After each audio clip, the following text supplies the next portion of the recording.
Olá, seja bem-vindo para mais um Evangelho. Que a paz de Jesus nos envolvam hoje e sempre. E nós trouxemos hoje palavras de Jesus, capítulo 28, versículo 20, Mateus, capítulo 28, versículo 20. E ensinando-as a observar tudo quanto vos ordenei, e eis que eu estou convosco todos os dias até a consumação dos séculos. É Jesus na sua aparição aos discípulos, quando ele disse isso a eles, para lhes darem confiança, fé, perseverança e afirmar, que Deus está em nós. E se nós estivermos com Ele, venceremos, com certeza. Venceremos as nossas batalhas. Vão ser fáceis por causa disso? Não. Cada um de nós vai passar de determinada forma, porque tudo depende do quê? Da nossa maneira de pensar, da nossa maneira de encarar, não é? Então, tudo depende da nossa evolução. Então, é isso, não é? Deus está presente conosco. Nada nos transmite mais segurança, mais paz do que saber que Deus está conosco. E quando temos essa noção e confiança, tudo fica mais fácil, porque sabemos que não estamos sozinhos. Tudo que passarmos, Deus está ali, nos apoiando, nos dando os nossos protetores, não é? Já nos deu o nosso anjo da guarda, o nosso mentor espiritual, e nos dá protetores também, que são os nossos amigos, que vamos fazendo ao longo da nossa caminhada, não é? Então, ele está sempre conosco, está sempre de braços abertos para nos receber. Mas o problema, muitas vezes, é que nós não estamos com ele. É verdade. Nós nos afastamos dele, não é? E, frequentemente, quando nos afastamos de Deus, viramos as costas e não sabemos por que as coisas nas nossas vidas não vão bem. É porque viramos as costas para ele. Fala, não, mas eu tenho fé, eu confio em Deus. Sim, mas você, no seu momento derradeiro, a dificuldade que você está passando, o problema, você vira as costas para ele. Isso é o quê? Falta de confiança, não é? E se Deus está conosco, por que as coisas más acontecem? Muita gente pergunta isso. Mas se Deus está conosco, por que as coisas más acontecem? O fato de Deus estar conosco não significa que nunca vamos passar por aflições, por problemas, por adversidades, não é? Por vezes vamos passar por dificuldades, mas isso não significa que Deus nos abandonou. Pelo contrário, não é? No meio dos desafios e aflições, Deus está presente e nos ajuda a suportar. Ele sempre manda um enviado seu a nos ajudar, não é? A suportar aquela dor, aquela carga que estamos vivendo naquele momento, não é?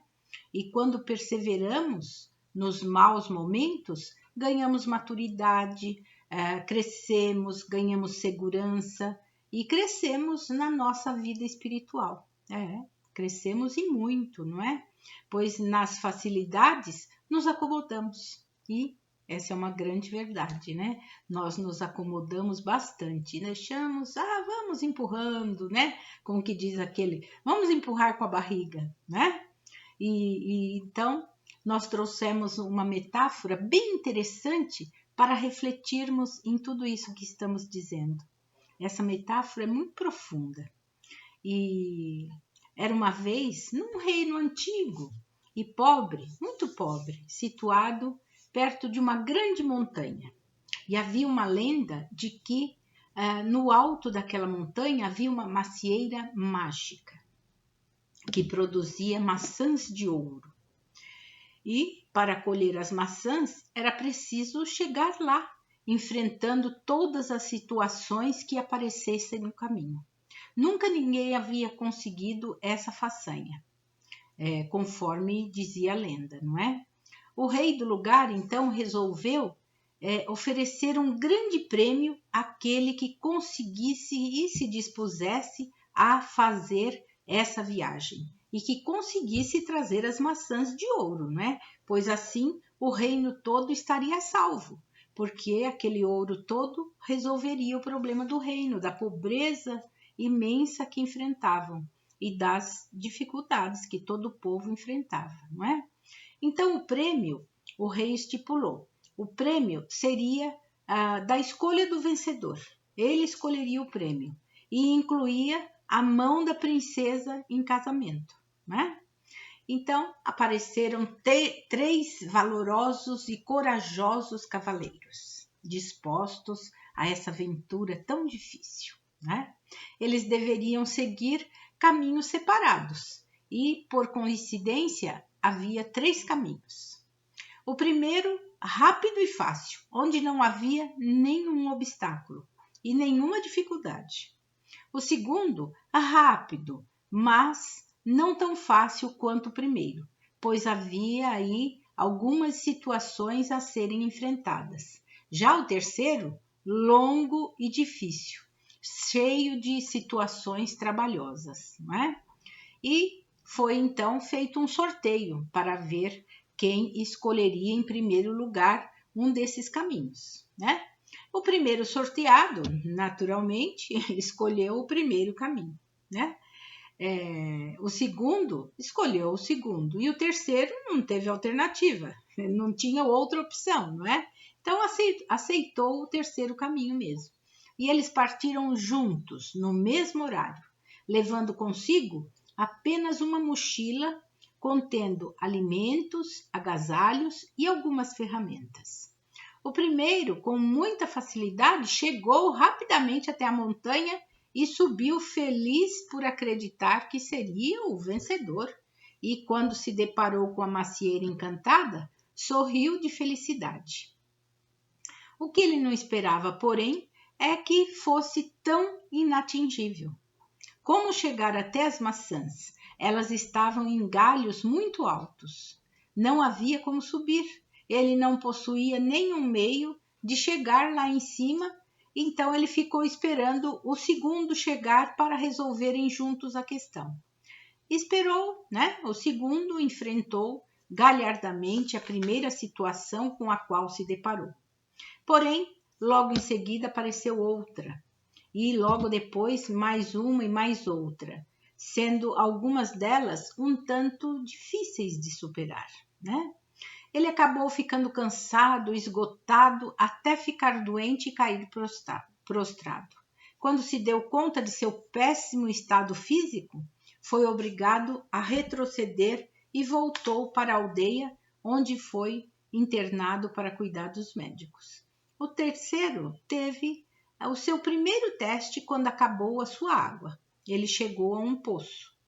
Quando puxou o balde, arrebentou a corda e ele então rapidamente, com as suas ferramentas e alguns galhos, improvisou uma escada para descer até o poço e retirar a água para saciar a sua sede. Resolveu levar a escada consigo também e a corda remendada. Percebeu que estava começando a gostar bastante daquela aventura, não é? Depois de descansar, seguiu viagem e aí precisou atravessar um rio com uma correnteza fortíssima. Então, o que ele fez? Construiu uma pequena jangada e, com uma vara de bambu como apoio, conseguiu chegar do outro lado do rio, protegendo a sua mochila, o seu agasalho, não é? E todo o material que ele já estava levando consigo para o momento que precisasse deles, incluindo a jangada. Em um outro ponto do caminho, ele teve de cortar o mato bastante denso e passar por cima de grossos troncos, não é? Com esses troncos, ele fez rodas para facilitar o transporte do seu material, usando também a corda para puxar. E assim sucessivamente, a cada situação que surgia, como ele não tinha pressa, né? Calmamente ele foi fazendo uso de tudo aquilo que ele estava aprendendo e estava conseguindo amealhar ali naquele caminho, aprendendo nessa viagem e do material que prudentemente guardara, não é? Resolvia facilmente a questão.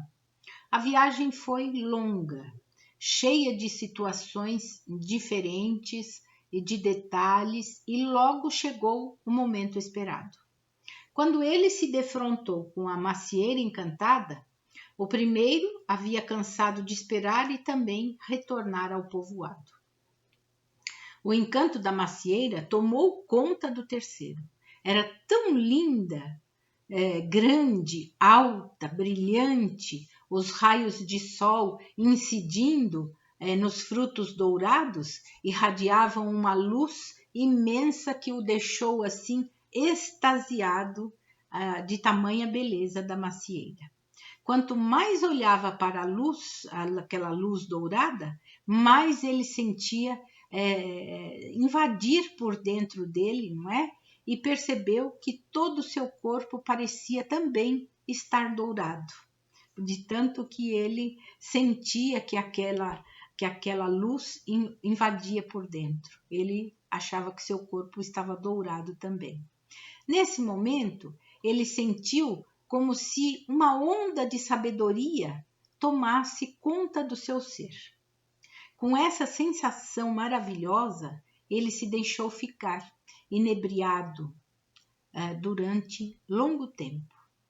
Depois do impacto, ele se pôs a trabalhar e preparou cuidadosamente seu material, fazendo uso de todos os recursos que ele havia trazido na sua longa caminhada. Transformou a jangada numa grande cesta para guardar as maçãs dentro, subiu na árvore pela escada, usou o bambu para empurrar as maçãs mais altas e distantes.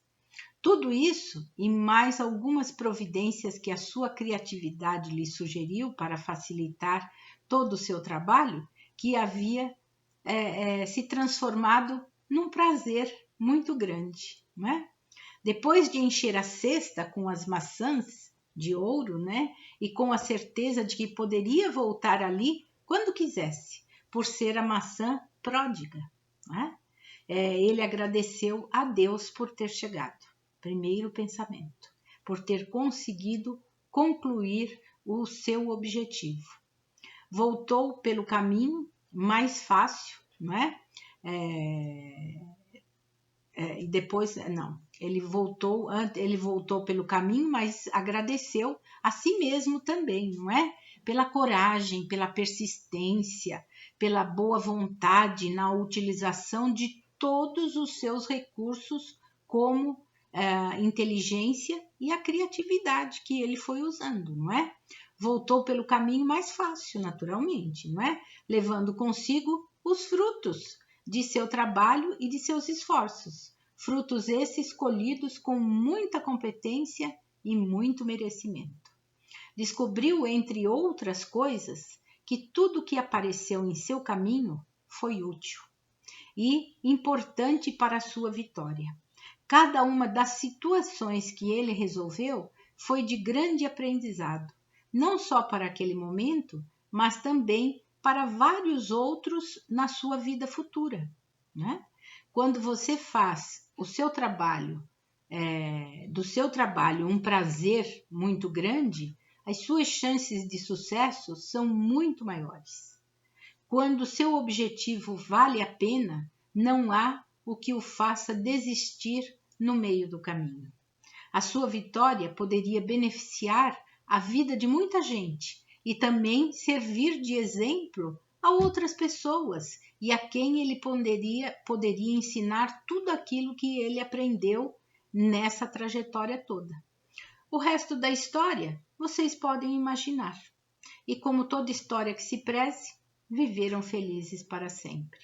Gostaria de convidar a todos vocês a fazerem uma reflexão sobre essa metáfora, sobre o seu conteúdo e acrescentar de acordo com a experiência de cada um e a compreensão do texto.